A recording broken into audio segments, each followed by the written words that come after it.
Hello and welcome to Scrapbookingstation.com.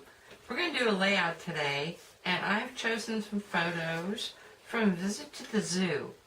And I was inspired by that technique clip that I put on my website on FunFlock. And I have FunFlock, and I've had it for a while. I use it from time to time.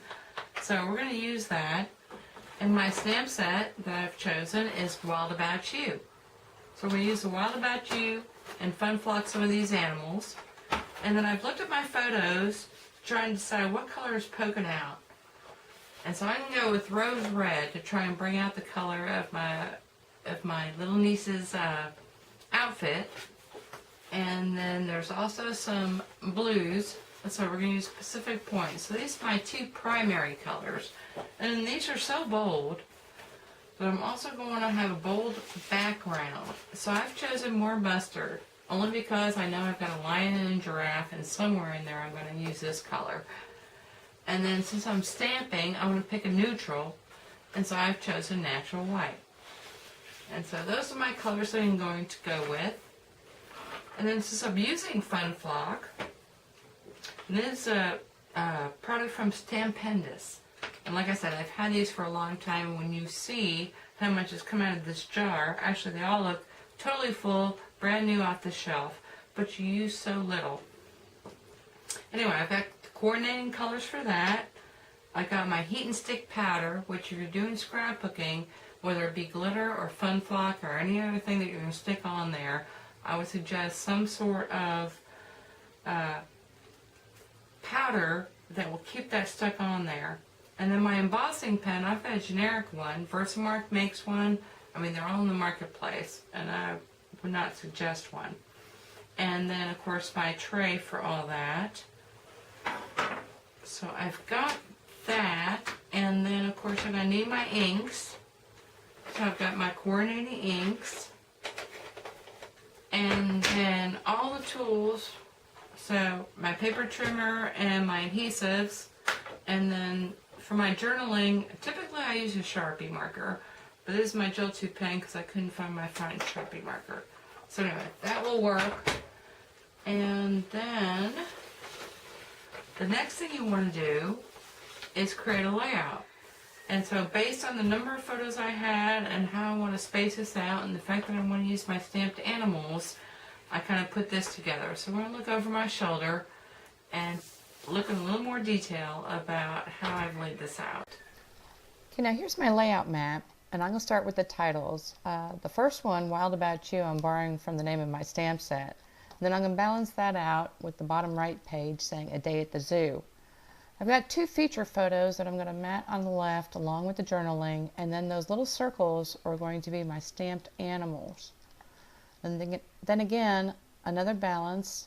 I'm going to put the zoo animal pictures on the top right, and then try and put together a collage of the rest of those photos.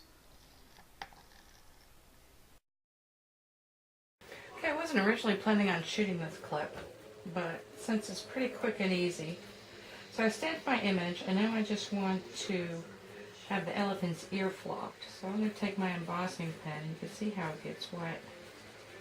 I'm going to color in that whole section really good.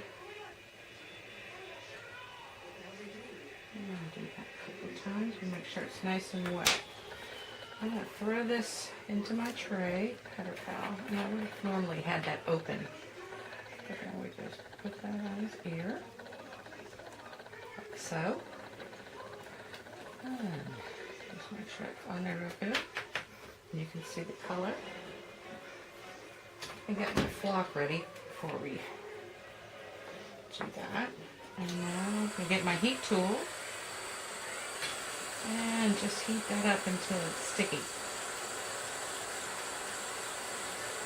And just take a second. And you can see it change color, almost disappear, everything's nice and shiny. And then I'm just going to take my pink flock, pile that on there, and squish.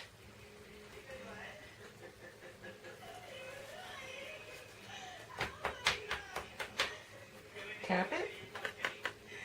I'm just going to want to heat it again to set it.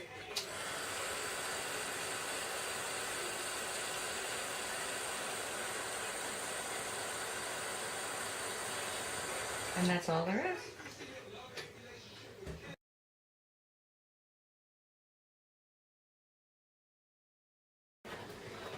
Okay, time to look at the finished product. And so this was the map, and actually the 2-page layout stayed very close.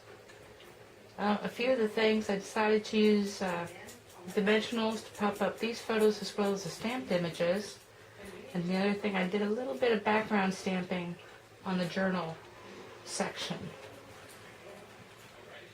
But the matting turned out good. A lot of trimming and cropping of photographs to get it to fit on this page. Now, if I had used a 12 by 12 format, I probably wouldn't have had to do so much of that. But I think it worked good. So I like this layout so much. And whenever I've got a lot of supplies out, I put this on white. I made myself a little greeting card to go with it. So the only thing here is a Sizzlix die, long Sizzlix die that did the choo-choo train, but I had made these guys extra just in case somebody didn't turn out. I liked the stamping on the journal card, and so I used that for my front panel of the card. And then on the inside, I had a couple pieces of train left over and just a section to write in. So anyway, I hope you enjoyed watching this video and took something away with you that you can use in your own scrapbooking. Thanks for watching.